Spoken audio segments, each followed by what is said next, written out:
మరి నాకంటే మీరు సీనియర్ హీరో, నాకంటే పెద్ద హీరో, మీరు నాకంటే ఎక్కువ రెమ్యూనరేషన్ తీసుకుంటారు, మీరేం చేస్తారు సార్ మీ డబ్బులు అంటే అప్పుడు చెప్పాడు అనమాట, ఈ ప్రపంచంలో ఈ భూమి మీద 3 వంతులు సముద్రం ఉంది, ఒక్కొంతే నేల ఉంది.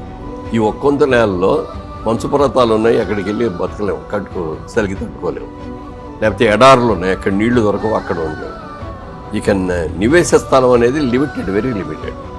ఇక జనాభా పెరుగుదల చూసుకుంటే వరల్డ్ వైడ్గా అన్ని చోట్ల విపరీతంగా పెరిగిపోతున్నారు. రాబోయే రోజుల్లో ల్యాండ్కి మంచి డిమాండ్ వస్తుంది అని నేను నమ్మాను. అందుకని నా ప్రతి రూపాయి ల్యాండ్ మీదే పెట్టేస్తాను.